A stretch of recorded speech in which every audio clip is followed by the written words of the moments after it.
കൃപയുടെ വാസസ്ഥലം Kripasanam.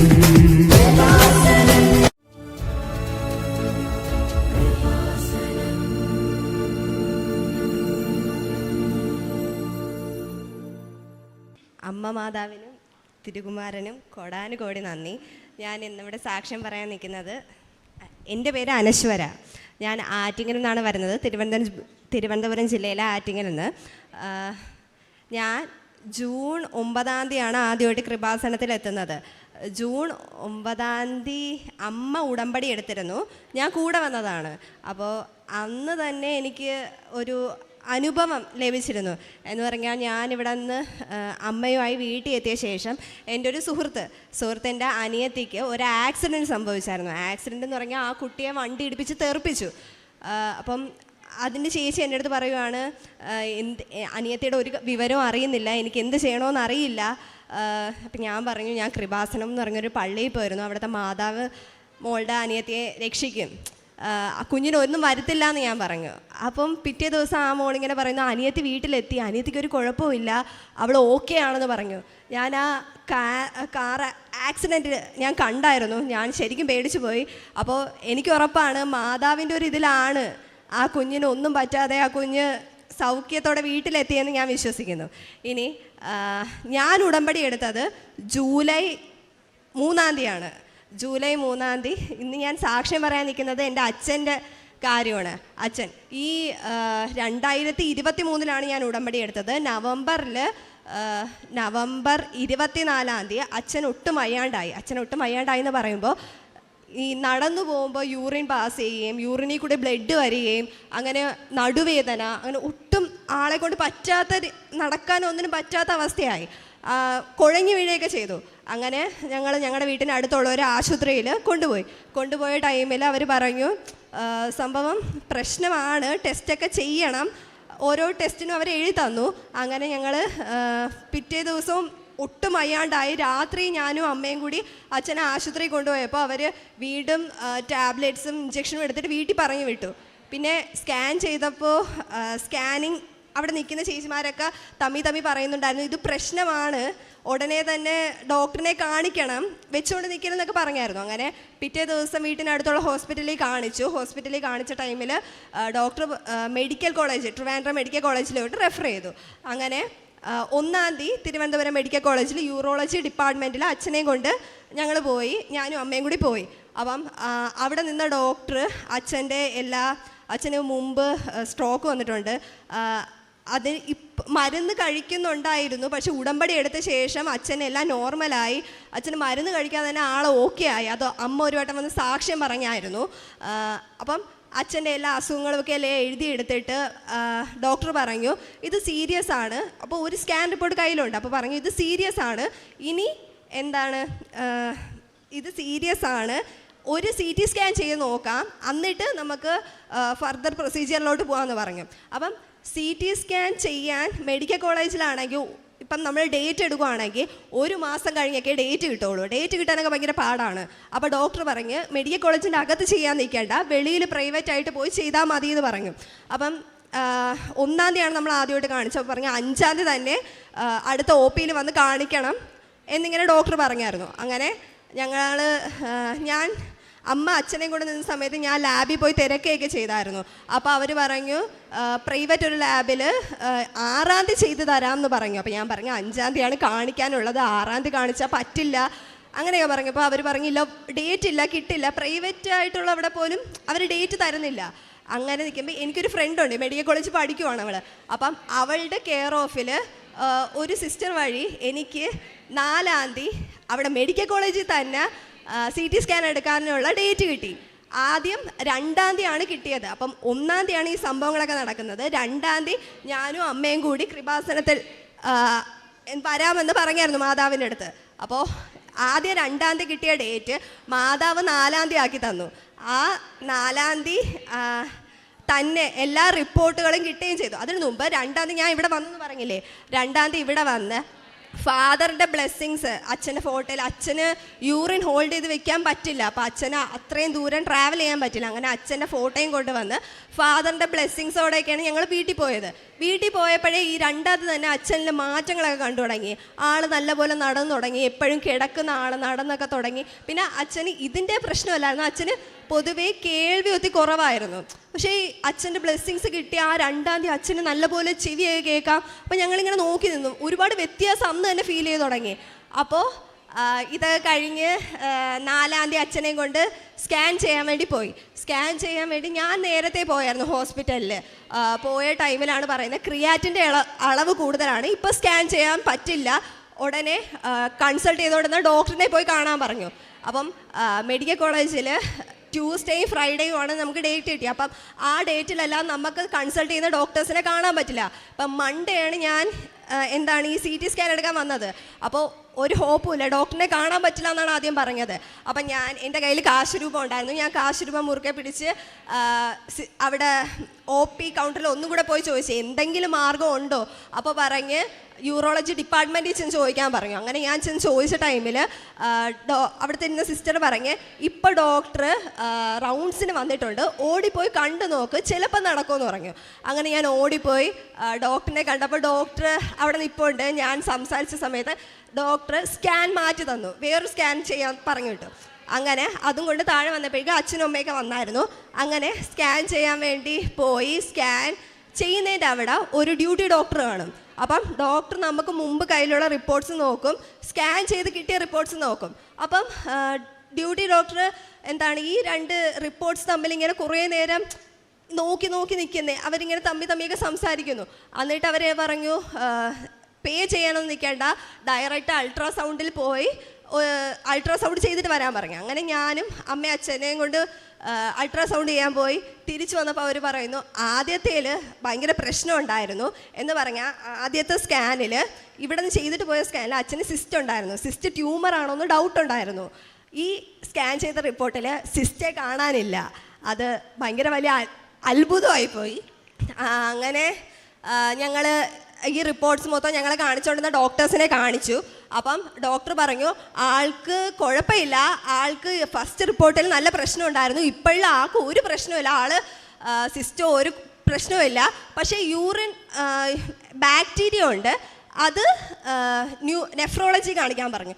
നെഫ്രോളജിയിലെ doctor 1 week മരുന്ന് തന്നിട്ട് വീണ്ടും യൂറിൻ കൾച്ചർ ചെയ്യാൻ പറഞ്ഞായിരുന്നു. യൂറിൻ കൾച്ചർ ചെയ്ത് വന്നപ്പം ഡോക്ടർ പറഞ്ഞ ആൾക്ക് ഒരു കുഴപ്പമില്ല, ആൾ വീണ്ടും നോർമലാണെന്ന് പറഞ്ഞു. ഇതേ ഡോക്ടർ തന്നെ ഗ്യാസ്ട്രോ വിഭാഗത്തിലും കൺസൾട്ട് ചെയ്യാൻ വിട്ടായിരുന്നു.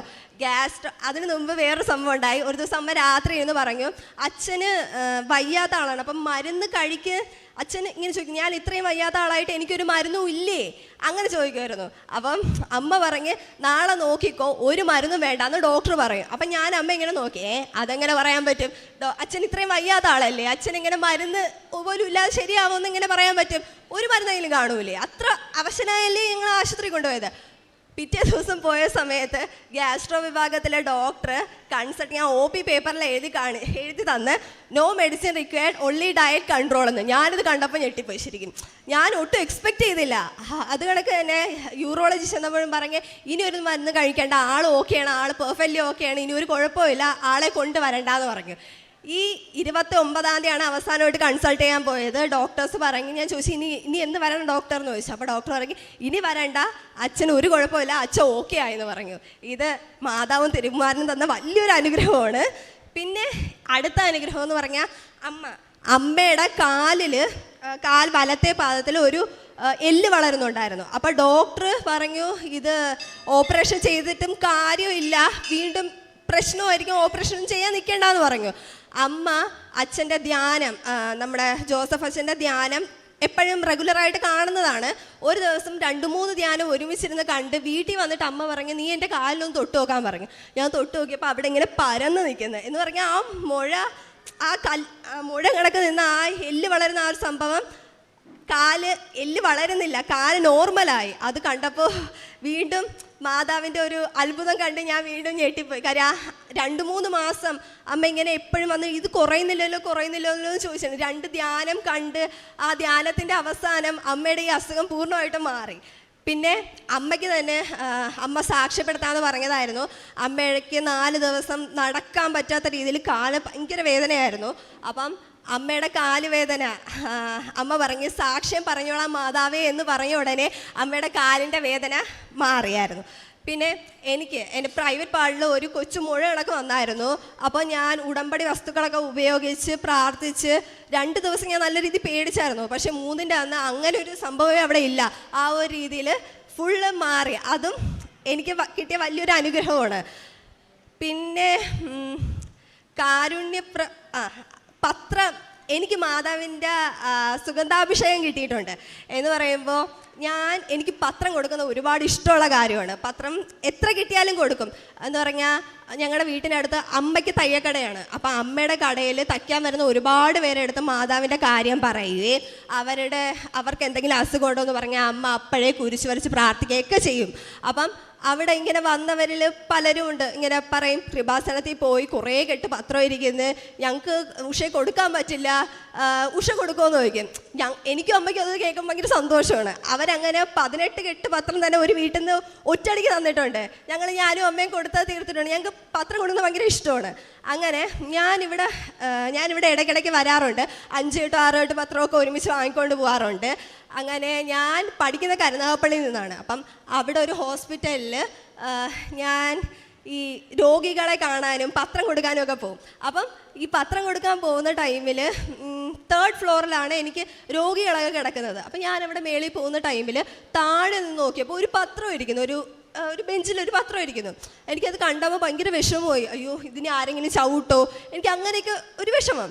അങ്ങനെ ഞാൻ വിചാരിച്ചു ഒരു കാര്യം ചെയ്യും, ഇവിടെ നിന്ന് പ്രാർത്ഥിച്ചിട്ട് താഴെ ഇറങ്ങുമ്പോൾ ആ പത്രം ഉണ്ടെങ്കിൽ അത് അർഹതപ്പെട്ട ഒരാളുടെ കയ്യിൽ ഏൽപ്പിക്കാമെന്ന് പറഞ്ഞ് ഞാൻ നിന്നു. അങ്ങനെ ഞാനിവിടെ നോക്കിയപ്പോൾ വേറൊരു മാമൻ ആ പത്രം വായിച്ചിട്ട് ആ മാമൻ ആ പത്രം കൊണ്ട് പോയി. അപ്പോൾ ഞാൻ ഹാപ്പിയായി, അർഹതപ്പെട്ട ഒരാളുടെ ആ പത്രം കിട്ടി.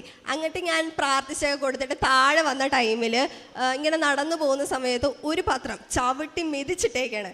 ഞാൻ ആ പത്രം എടുത്തിട്ട് തൂത്ത് തുടച്ച്, അവിടെ ഒരുപാട് കുട്ടികളും പിള്ളേരും എല്ലാവരും നിൽക്കുന്നു, ആരും ആ പത്രം എടുക്കുകയൊന്നും ചെയ്തില്ല. അത് കണ്ടപ്പോൾ എനിക്ക് വിഷമമായി. ഞാൻ ആ പത്രം എടുത്തിട്ട് നല്ല രീതിയിൽ നിവർത്തി തുടച്ചെടുത്തിട്ട് ഞാൻ വിചാരിച്ചു ഇത് അർഹതപ്പെട്ടവന് കൊടുക്കണം എന്നിങ്ങനെ പറഞ്ഞ് ഞാനിങ്ങനെ വെളിയിൽ ഇറങ്ങിയ സമയത്ത് ഒരു ആൻറ്റിയുടെ മോൻ അവിടെ ന്യൂമോണിയ വന്ന് കിടക്കുവാണ്.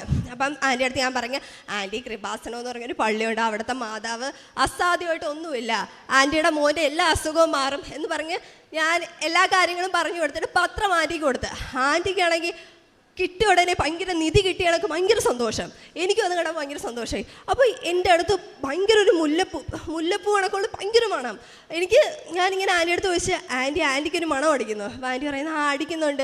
എന്നിട്ട് ഞാനിങ്ങനെ തിരിഞ്ഞിട്ട് അവിടെ വേറെയും കുറേ ആൻറ്റിമാർ നിൽപ്പുണ്ട്, മുസ്ലിംസ് ആയിട്ടുള്ള. ആൻറ്റി അടുത്ത് ഞാൻ ചോദിച്ചാൽ ആൻറ്റിക്ക് എന്തെങ്കിലും മണം അടിക്കുന്നുണ്ട്? അപ്പോൾ ആൻറ്റി പറയുന്നത് ഇല്ല. അപ്പോൾ ഞാൻ പറഞ്ഞു ഇത് മാതാവ് നമ്മളെ അടുത്ത് വന്നതാണ് ആൻറ്റി വിശ്വാസത്തോടെ ആ പത്രം വാങ്ങിയതും ഞാൻ ഈ തന്നതും എല്ലാം കൊണ്ട് മാതാവ് നമ്മുടെ അടുത്ത് വന്നതാണെന്ന് പറഞ്ഞു. അപ്പോൾ ഈ ആൻറ്റി എൻ്റെ അടുത്ത് പറഞ്ഞു, മോളെ എൻ്റെ വാർഡിലും ഒത്തിരി പിള്ളേരും ആൻറ്റിമാരും ഉണ്ട്, അവർക്ക് കൊടുക്കാനും കൂടെ പത്രം തരുമെന്ന് ചോദിച്ചു. അപ്പം ഞാൻ പറഞ്ഞു തരാം ആൻറ്റി, പക്ഷേ എനിക്ക് തരാൻ മടിയാണ്, എനിക്ക് പത്രം എനിക്ക് തന്നെ കൊടുക്കണമെന്നുണ്ട്. എനിക്കിങ്ങനെ പേരിന് വേണ്ടി ഇപ്പം ഞാൻ ആരെയും നിർബന്ധിച്ച് ഒരു പത്രം അടിച്ചേൽപ്പിക്കില്ല.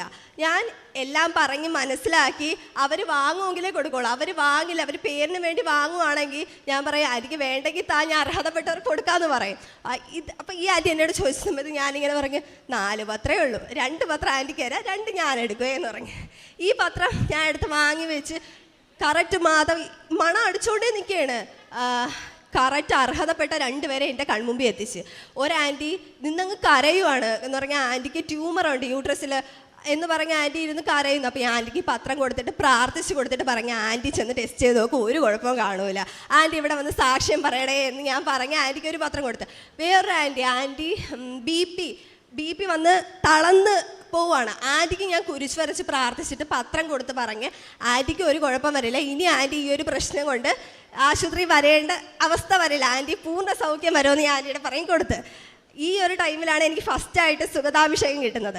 രണ്ടാമത് കിട്ടുന്നതെന്ന് പറഞ്ഞാൽ ഈ ജപമാല റാലി ഉടനീളം എന്ന് പറഞ്ഞാൽ അങ്ങറ്റം തൊട്ട് ആ പള്ളി എത്തുന്ന വരെ എനിക്കും അമ്മയ്ക്കും നല്ലപോലെ സുഗന്ധാഭിഷേകം. അപ്പം ഞങ്ങളെന്ന് പറഞ്ഞു ഞങ്ങൾക്ക് മാത്രമേ കിട്ടുന്നുള്ളൂ, അടുത്തിരിക്കുന്നവരോട് ചോദിക്കുമ്പോൾ അവർ പറയുന്നത് കിട്ടുന്നില്ല. അപ്പം ഞാനും അമ്മ ഇങ്ങനെ നോക്കും, നമുക്ക് അങ്ങറ്റം തൊട്ട് ഇങ്ങറ്റം വരെ സുഗന്ധാഭിഷേകം കിട്ടും. മാതാവ് കൂടെ വന്നു ഞങ്ങളുടെ. പിന്നെ മൂന്നാമത് ഈ നവംബർ 18-ാം തീയതിയാണ്. എനിക്ക് 19-ാം തീയതി ഒരു എക്സാം ഉണ്ടായിരുന്നു. അപ്പം എനിക്കാണെങ്കിൽ നെഞ്ചിൽ കഫം കെട്ടി ശ്വാസം മുട്ടായി. അപ്പം ഞാൻ രാത്രി ജപമാല ചൊല്ലുന്ന ടൈമിൽ ചെറിയൊരു മുല്ലപ്പൂവിൻ്റെ സുഗന്ധം കിട്ടി. അപ്പം ഞാൻ വിചാരിച്ചു ഇതെനിക്ക് തോന്നുന്നതാണ്, ചെറുതായിട്ടേ വരുന്നുള്ളൂ, തോന്നുന്നതാണെന്ന് പറയും. ഞാൻ റൂമിൻ്റെ വെളി ഇറങ്ങിയിട്ട് അകത്ത് കയറിയ സമയത്ത് റൂമിൻ്റെ അകത്ത് നല്ലപോലെ ഉണ്ട്. അപ്പോൾ എനിക്ക് മനസ്സിലായി മാതാവ് ഉണ്ടെന്ന്. പക്ഷേ അന്നത്തെ ദിവസം എനിക്ക് ഉറങ്ങാൻ പറ്റിയില്ല എന്ന് പറഞ്ഞാൽ നെഞ്ചിൽ കഫം കിടക്കുന്ന സമയത്ത് നമുക്ക് ഇങ്ങനെ കിടന്ന് ഉറങ്ങാൻ പറ്റില്ല, ശ്വാസം മുട്ടുന്നു. അങ്ങനെ ഞാൻ എന്ത് ചെയ്തു, വെളുപ്പിന് ഞാൻ ഒട്ടും ഉറങ്ങാൻ പറ്റാത്തതുകൊണ്ട് ഞാൻ കട്ടിലിൻ്റെ താഴെ ഇരുന്നിട്ട് തല കട്ടിലിൽ വെച്ച് കിടക്കുമായിരുന്നു. അപ്പം ഞാൻ വിചാരിച്ചു ജപമാല ചൊല്ലാം. ഇങ്ങനെ ജപമാല ചൊല്ലി ഞാൻ കൊന്തോരണം എത്തിച്ചിട്ട് ഞാൻ അവിടെ വെച്ച് ഞാനൊന്നിങ്ങനെ തല ചായ്ച്ച് കിടന്ന ടൈമിൽ എൻ്റെ റൂമിൻ്റെ അവിടെ ഒരു ഗ്ലാസ് ഉണ്ടായിരുന്നു. മാതാവിൻ്റെ ഒരു കുഞ്ഞു ഫോട്ടോ വെച്ചിട്ടുണ്ട് കേട്ടോ. അവിടെ ഒരു ഗ്ലാസ് ഇരിപ്പുണ്ടായിരുന്നു. ഗ്ലാസ്സിൽ 2 കൊട്ടണ ശബ്ദം കേട്ടു. അപ്പം ഞാൻ എത്ര ശ്രമിച്ചിട്ട് എനിക്ക് കണ്ണു തുറക്കാൻ പറ്റുന്നില്ല. എനിക്ക് മനസ്സിലായി മാതാവ് വരുന്നുണ്ട്, തിരുകുമാരനും വരുന്നുണ്ട്, ആ ഒരു ഫീലിംഗ് ഉണ്ട്. 2 തവണ കൊട്ടി. പെട്ടെന്ന് എൻ്റെ മൂക്കിൽ കൂടി ഇങ്ങനെ സുഗന്ധാഭിഷേകം വന്നിട്ട് 2 തവണ ഇങ്ങനെ കെട്ടിപ്പുണരുന്ന കണക്ക് എന്തോ 2 വട്ടം ഇങ്ങനെ കെട്ടിപ്പുണരുന്ന കണക്ക് തോന്നി. ഞാൻ എൻ്റെ പരമാവധി കണ്ണു തുറക്കാൻ ശ്രമിച്ചു, പക്ഷെ എന്നെ കൊണ്ട് പറ്റുന്നില്ല. അങ്ങനെ ഞാൻ ലാസ്റ്റ് എങ്ങനെയൊക്കെയോ കണ്ണു തുറന്ന ടൈമിൽ എൻ്റെ ചുറ്റും ആരുമില്ല, എല്ലാം റൂമിലെല്ലാം നോർമലാണ്. അപ്പം എനിക്ക് മനസ്സിലായി മാതാവ് വന്നു. പിന്നെ ഞാൻ ജസ്റ്റ് കിടന്ന ഉടനെ ഞാനങ്ങ് ഉറങ്ങി. അത്രയും നേരം ഉറങ്ങാൻ പറ്റാത്ത എനിക്ക് പെട്ടെന്ന് ഉറങ്ങാൻ പറ്റി. ഇത് കണക്ക് തന്നെ ഞാനിപ്പം മെഡിക്കൽ കോളേജിൽ അച്ഛൻ്റെ ആവശ്യ സമയത്ത് മെഡിക്കൽ കോളേജിൽ പോകുന്ന സമയത്ത് രോഗികളെ കാണുമ്പോൾ ഞാനും അമ്മയും കുരിശ് വരച്ച് പ്രാർത്ഥിച്ച് കൊടുക്കുക, സ്ട്രെച്ചറിലൊക്കെ പോകുന്നവർക്ക് കുരിശ് വരച്ച് പ്രാർത്ഥിച്ച് കൊടുക്കുക, എല്ലാവർക്കും പത്രം കൊടുക്കുകയൊക്കെ ചെയ്യുമായിരുന്നു. ഈ മെഡിക്കൽ കോളേജിൽ ചിലരുടെ അടുത്ത് എത്തുമ്പോൾ സുഗതാഭിഷേകം എനിക്ക് കിട്ടും കേട്ടോ. അപ്പം മാതാവ് ഇങ്ങനെ എൻ്റെ അടുത്ത് ഇങ്ങനെ പറയും, അവരോട് പറ മാതാവിനെ കുറിച്ച് പറ എന്നിങ്ങനെ പറയും. ഈ പറഞ്ഞവരെയൊക്കെ കൃപാസന മാതാവിനെ കുറിച്ച് കേട്ടിട്ടുണ്ട്, പക്ഷെ വരാൻ ഒരുപാട് ആഗ്രഹിക്കുന്നവരുമാണ്, പക്ഷെ എത്തിയിട്ടില്ല. അവരുടെ അടുത്തൊക്കെ എത്തുമ്പോൾ എനിക്കൊരു സുഗന്ധാഭിഷേകം കിട്ടാറുണ്ട്. ഞാനിങ്ങനെ അവരുടെ ചോദിക്കും കൃപാസന മാതാവിനെ കുറിച്ച് കേട്ടിട്ടുണ്ടാന്ന് ചോദിക്കുമ്പോൾ അവർ പറയും കേട്ടിട്ടുണ്ടെന്നൊക്കെ പറയും. അപ്പം ഇങ്ങനെ ഇന്നും ഞാൻ അവിടെ വന്ന് പ്രാർത്ഥിക്കുന്ന സമയത്ത് എനിക്ക് കിട്ടിയായിരുന്നു അവിടെ രാവിലെ. അപ്പം അങ്ങനെ ഉടനീളം സുഗന്ധാഭിഷേകം കിട്ടാറുണ്ട്. പിന്നെ എന്നെ മാതാവ് ഞാൻ എന്നും രാവിലെ പ്രാർത്ഥിച്ച ശേഷം സങ്കീർത്തനം 91 വായിക്കാറുണ്ട്. എന്നും വായിക്കും, മുടങ്ങാറില്ല. അപ്പോൾ മാതാവ് എൻ്റെ എൻ്റെ കൂടെ ഉള്ള അടക്കം എനിക്ക് ഫീൽ ചെയ്യാറുണ്ട്. ഞാൻ വണ്ടിയിൽ നിന്ന് സ്ഥിരം വീഴുന്ന ആളായിരുന്നു. വണ്ടിയിൽ നിന്ന് സ്ഥിരം വീഴുന്നതെന്ന് പറഞ്ഞാൽ വണ്ടിയിൽ ജസ്റ്റ് ഒന്ന് പോയാൽ എൻ്റേതല്ലാത്ത കാരണത്താൽ ഞാൻ വണ്ടിയിൽ നിന്ന് വീണുകൊണ്ടിരിക്കുകയായിരുന്നു. പക്ഷെ ഉടമ്പടി എടുത്തതിന് ശേഷം ഞാൻ വണ്ടിയിൽ നിന്ന് വീണിട്ടില്ല. ഏറ്റവും എന്നെ അത്ഭുതപ്പെടുത്തിയ ഒരു സിറ്റുവേഷൻ എന്ന് പറഞ്ഞാൽ ഞാനും എൻ്റെ ഫ്രണ്ടും 2 വണ്ടിയിലായിട്ട് പോകുമായിരുന്നു. ഞങ്ങൾ തമ്മിലൊരു 100 മീറ്റർ വ്യത്യാസമേ കാണുള്ളൂ, 150 അതിനിടയിൽ വ്യത്യാസമേ ഉള്ളൂ. അപ്പോൾ അവരങ്ങ് കടന്നുപോയി. പെട്ടെന്ന് ഒരു ഇടവഴിയിൽ നിന്ന് 2 പട്ടികൾ പെട്ടെന്ന് എടുത്ത് ചാടി എനിക്ക് ബ്രേക്ക് പിടിക്കാൻ പോലുള്ള ടൈമില്ല. ഞാൻ വിചാരിച്ചു വണ്ടി ഇടിച്ചു, ഞങ്ങൾ വീണ് എന്ത് ചെയ്യണമെന്നറിയാമേ, ബ്രേക്ക് പോലും പിടിക്കാം. ഞാനിങ്ങനെ ഫ്രണ്ടിലോട്ട് പോയ ടൈമിൽ ഞാൻ ബ്രേക്ക് പിടിക്കാൻ പോലും ടൈമില്ല. ഈ പട്ടികളുടെ ഇടയിൽ ഗ്യാപ്പ് വന്നു. അതിനെ ഞാൻ വണ്ടി നിർത്തിയിട്ട് തിരിഞ്ഞു നോക്കിയപ്പോൾ ആ പട്ടികൾ ഒരുമിച്ച് നിൽക്കുവാണ്. എൻ്റെ സൈഡിൽ നിന്ന് എതിരെ വന്നൊരു ചേട്ടൻ അപ്പോഴേ ഇങ്ങനെ കുരിശ് വരച്ചു. അപ്പം എനിക്ക് മനസ്സിലായി ഇത് മാതാവ് ഇടപെട്ടു. എനിക്ക് അന്ന് തൊട്ട് മാതാവ് എൻ്റെ കൂടെ ഉണ്ട് എന്നെനിക്കൊരു വിശ്വാസമാണ്. എൻ്റെ വണ്ടിയുടെ ചുറ്റും എപ്പോഴും പട്ടികൾ കാണാറുണ്ട്. പക്ഷേ എനിക്ക് ആ ടൈമിൽ മാതാവ് ഒന്നി കറക്റ്റായിട്ട് ബ്രേക്ക് കിട്ടും, അല്ലെങ്കിൽ അതിനെ എന്തെങ്കിലുമൊക്കെ മാതാവ് അത്ഭുതങ്ങൾ അപ്പം സൃഷ്ടിക്കാം. പിന്നെ അമ്മയ്ക്ക്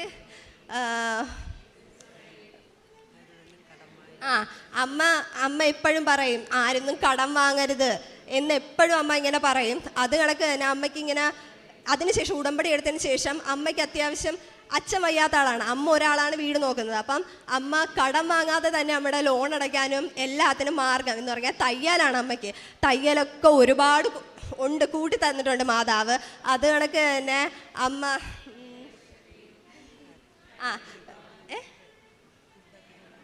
ഞങ്ങൾ പിന്നെ കാരുണ്യ പ്രവർത്തനം എന്ന് പറഞ്ഞാൽ എനിക്ക് ഇവിടെ പഠിക്കാൻ പോകുന്ന ടൈമിൽ ആശുപത്രികളിൽ രോഗികളെ കാണുകയും എനിക്ക് ഫുഡ് വീട്ടിൽ നിന്ന് കൊണ്ടുകൊടുക്കാൻ പറ്റാറില്ല. എനിക്ക് വിഷമമുണ്ട്. ആ ടൈമിൽ എൻ്റെ കയ്യിലിരിക്കുന്ന പൈസയോ അല്ലെങ്കിൽ ഞാൻ അവിടെ നിന്ന് ഫുഡ് വാങ്ങി ആർക്കെങ്കിലും കൊടുക്കുകയാണ് ചെയ്യുന്നത്. വീട്ടിലാണെങ്കിൽ ഞങ്ങൾ മിക്കപ്പോഴും ഒരുവിധം എല്ലാ ദിവസവും 2 പൊതിച്ചോറ് ആർക്കെങ്കിലും യോഗ്യതപ്പെട്ടവർക്ക് ഞങ്ങൾ എത്തിച്ചു കൊടുക്കാറുണ്ട്. പിന്നെ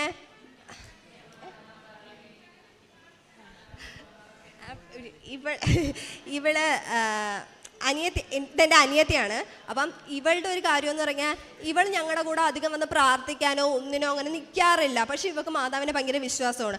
ഇവളുടെ ഏറ്റവും വലിയ കാര്യം എന്ന് പറയുമ്പോൾ മാതാവ് ഇവൾ എന്ത് മനസ്സിൽ ആഗ്രഹിച്ചാലും മാതാവ് അപ്പം കയ്യിലെത്തിച്ചു കൊടുക്കും. ചെറുതാണെന്ന് തോന്നും, പക്ഷേ ഇവളെ സംബന്ധിച്ച് വലിയ കാര്യമാണ്. ഇവളൊരു ദിവസം ഇങ്ങനെ കിടക്കുന്ന ടൈമിൽ അവൾക്ക് നൂഡിൽസ് വേണമെന്ന് ഭയങ്കര ആഗ്രഹമായിരുന്നു കേട്ടോ. അങ്ങനെ ഇവൾ ഇതൊന്നും ആരുടെ പറയാതെ ഇവൾ കയറി കിടന്ന് ഉറങ്ങി. അപ്പം താഴത്തെ വീട്ടിൽ, ഞങ്ങളുടെ വീട് താഴെ ഒരു ആൻറ്റി ഉണ്ടായിരുന്നു. ആ ആൻറ്റി അങ്ങനെ ഈ ബർത്ത്ഡേക്ക് പായസം അങ്ങനെ കൊണ്ടുവരുന്ന ആൻറ്റിയാണ്. അപ്പോൾ ഈ ആൻറ്റി പെട്ടെന്ന് ഇവളുടെ, എന്നാലും വീട്ടിൽ കയറില്ല, വെളിയിലേക്ക് സാധനം വെച്ചിട്ടേ പോവുള്ളൂ. ആ ആൻറ്റി പെട്ടെന്ന് ഈ റൂമിൽ കയറി വന്ന് ഇവളുടെ കാലിൻ്റെ അടുത്ത് ഒരു പാക്കറ്റ് നൂഡിൽസ് വെച്ചിട്ട് പറഞ്ഞു, മോളെ എണീരെന്ന് പറഞ്ഞു. അപ്പോൾ ഇവളങ്ങ് ഞെട്ടിപ്പോയി. ഇതെങ്ങനെ ഈ ആൻറ്റി ഇങ്ങനെയൊന്നും ചെയ്യാറില്ല. അപ്പോൾ ഈ ആൻറ്റി പെട്ടെന്ന് ഇതൊക്കെ ചെയ്തപ്പോൾ ഇവൾ ഇതുപോലെ തന്നെ ഇവൾക്ക് ഒരുപാട് അനുഗ്രഹങ്ങളുണ്ട്. ഇവൾ എന്ത് കൊച്ചാഗ്രഹങ്ങൾ ആഗ്രഹിച്ചാലും അതെല്ലാം, കൊച്ചാവട്ടെ വലുതാവട്ടെ, എന്തും അപ്പം മാതാവ് സാധിച്ചു കൊടുക്കും. അവൾക്ക് എന്താഗ്രഹിച്ചാലും അവൾക്ക് അപ്പം തന്നെ കിട്ടാറുമുണ്ട്. യേശുവിനും യേശുപ്പയ്ക്കും അമ്മ മാതാവിനും ഒരു കോടാനുകോടി നന്ദി.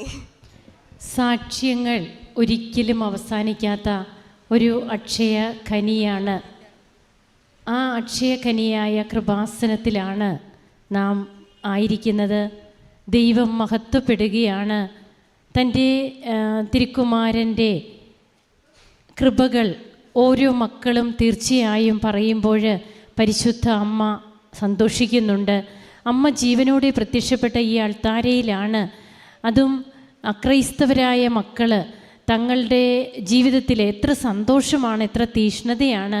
ആ പറയുന്നത് കേൾക്കുമ്പോൾ തന്നെ നമുക്കറിയാം. കൃപാസന പത്രം കൊടുക്കാൻ എനിക്കിഷ്ടമാണ്. പത്രം എവിടെയെങ്കിലും ആരെങ്കിലും വെച്ചിട്ട് പോകുന്നതൊക്കെ കാണുമ്പോൾ എനിക്ക് വിഷമമാണ്. ആ ഒരു വിഷമം, അത് ദൈവസ്നേഹം ഉണ്ടെങ്കിലേ ആ വിഷമം നമുക്കുണ്ടാവുകയുള്ളൂ എന്നാണ് ബഹുമാനപ്പെട്ട VP ജോസഫ് അച്ഛൻ്റെ ഉടമ്പടി ധ്യാനത്തിലൊക്കെ പറഞ്ഞ് നാം കേട്ടിട്ടുള്ളത്. അപ്പോൾ ഒരു കൃപാസന പത്രമൊക്കെ എങ്ങനെയാണ് താൻ അത് മറ്റുള്ളവരെ ചവിട്ടി തേച്ചു എന്ന് പറഞ്ഞതുപോലെ കണ്ട കൃപാസന പത്രം ഏറ്റവും സ്നേഹത്തോടെ എടുത്ത് അത് ക്ലീനാക്കി മാറോട് ചേർത്ത് അത് അർഹതപ്പെട്ടവർക്ക് കൊടുക്കുവാൻ ഈ മകൾ പോകുമ്പോഴും അങ്ങനെ ഓരോ കാര്യങ്ങൾ ഈ മകൾ ചെയ്യും എന്നുള്ളത് തന്നെ ഈശോയ്ക്കറിയാം, അമ്മയ്ക്കറിയാം. അതുകൊണ്ടാണ് നമ്മൾ ഈശോയുടെ മുമ്പിൽ ഫ്രോഡാകരുതെന്ന് പറയുക. എങ്ങനെയാണ് ഈ മക്കൾ തങ്ങളുടെ ഉടമ്പടി മുമ്പോട്ട് കൊണ്ടുപോവുക എന്ന് അറിയുന്ന തമ്പുരാൻ ഇവരെ എങ്ങനെയാണ് ഏറ്റവും കൃപകൾ നിറഞ്ഞവരാക്കുന്നത്. തൻ്റെ അച്ഛൻ്റെ രോഗസൗഖ്യം, അത് പ്രോസ്ട്രേറ്റ് ഗ്ലാൻസ് സിസ്റ്റ് ഉണ്ടെന്ന് പറഞ്ഞ് ഒത്തിരിയേറെ ബുദ്ധിമുട്ടേറിയ സാഹചര്യങ്ങളിലൂടെ കടന്നുപോയ ആ മകന് രോഗസൗഖ്യം, അതുപോലെ തങ്ങളുടെ കുടുംബത്തിലേക്ക് തങ്ങളുടെ അമ്മയ്ക്ക് കിട്ടിയ രോഗസൗഖ്യവും കുടുംബത്തിലേക്ക് കിട്ടുന്ന ഓരോ കൃപകളും ചെറുതാകട്ടെ വലുതാകട്ടെ ഞങ്ങൾക്ക് അമ്മ തരുന്നതാണ്. അമ്മ മാതാവിൻ്റെ ആ സാന്നിധ്യം, സുഗന്ധ അഭിഷേകം, അതൊന്നും ഞങ്ങൾക്ക് മറക്കാൻ പറ്റില്ല. അത്രയ്ക്ക് അമ്മ ഞങ്ങളെ സംരക്ഷിക്കുന്നു. ഈശോ ഞങ്ങളുടെ കാര്യം ഏറ്റെടുത്തിട്ടുണ്ട് എന്നുള്ള ആ ഒരു ദൈവസ്നേഹത്തോടെ പറയുന്ന ഈ കുടുംബം തീർച്ചയായും അമ്മയുടെ വിമല ഹൃദയത്തിലുണ്ട്, ഈശോയുടെ തിരുഹൃദയത്തിലുണ്ട്. ഒരിക്കലും തള്ളിക്കളയില്ല ഈശോ. തൻ്റെ പുത്രന് വേണ്ടിയിട്ട്, തൻ്റെ പുത്രനെ സാക്ഷ്യപ്പെടുത്തുവാൻ വേണ്ടിയിട്ട് ഈ മക്കൾ ചെയ്യുന്ന എല്ലാ കാര്യങ്ങളും അമ്മ ഈശോയോട് പറഞ്ഞുകൊണ്ടിരിക്കും. അതാണ് അവരുടെ കുടുംബത്തിൻ്റെ വരുമാനം ഉയർത്തുന്നു. ഇന്നിപ്പോൾ അവർക്ക് തങ്ങൾ ചെയ്യുന്ന തൊഴിൽ അത് ഏറ്റവും നല്ല രീതിയിൽ കൊണ്ടുപോകുവാനൊക്കെ സാധിക്കുന്നു എന്നുള്ളതൊക്കെയാണ് നാം കേട്ടത്. കൃപാസനം നമുക്കെല്ലാവർക്കും അഭയമാണ്, ആശ്രയമാണ്. ഇവിടെ പരിശുദ്ധ അമ്മ ജീവനോടെ പ്രത്യക്ഷപ്പെട്ട ഇടമാണ്. അല്ലാതെ അമ്മയോട് നമ്മൾ വെറുതെ വന്ന് പ്രാർത്ഥിച്ചു പോകുന്ന ഒരു സ്ഥലമല്ല. അമ്മ ജീവനോടെ പ്രത്യക്ഷപ്പെട്ട ഈ ആലയത്തിൽ തീർച്ചയായും അമ്മ നമ്മുടെ കൂടെ വരുന്നുണ്ട്. ഈശോയെ നമ്മുടെ കൂടെ പറഞ്ഞു വിടും അമ്മ. നാം ഒന്ന് ഈശോയെ ഞങ്ങളുടെ കൂടെ വിടണമേ അമ്മേ എന്നൊന്ന് പറഞ്ഞാൽ മതി. അമ്മ തീർച്ചയായും നമ്മുടെ ജീവിതത്തിൽ ഇടപെടും. ആ ഒരു ബോധ്യവും സ്നേഹവും ഒക്കെ നമുക്കുണ്ടോ എന്നുള്ളത് നാമാണ് ചിന്തിക്കേണ്ടത്. നമുക്ക് ദൈവത്തെ കരങ്ങളടിച്ച് മഹത്വപ്പെടുത്താം. ഈശോയ്ക്കും അമ്മയ്ക്കും നന്ദി പറയാം. യേശുവേ നന്ദി, യേശുവേ സ്തുതി, യേശുവേ ആരാധന. അത്യപൂർവ ദൈവാനുഭവങ്ങൾ ഇനി നിങ്ങൾക്കും സ്വന്തം. ഈ യൂട്യൂബ് ചാനൽ ഇതുവരെ സബ്സ്ക്രൈബ് ചെയ്തിട്ടില്ലെങ്കിൽ ഇപ്പോൾ തന്നെ സബ്സ്ക്രൈബ് ചെയ്യുക. ഈ വീഡിയോ ഇപ്പോൾ തന്നെ നിങ്ങളുടെ സുഹൃത്തുക്കൾക്ക് ഷെയർ ചെയ്തുകൊണ്ട് കർത്താവിൻ്റെ പ്രേക്ഷിതരാകുക.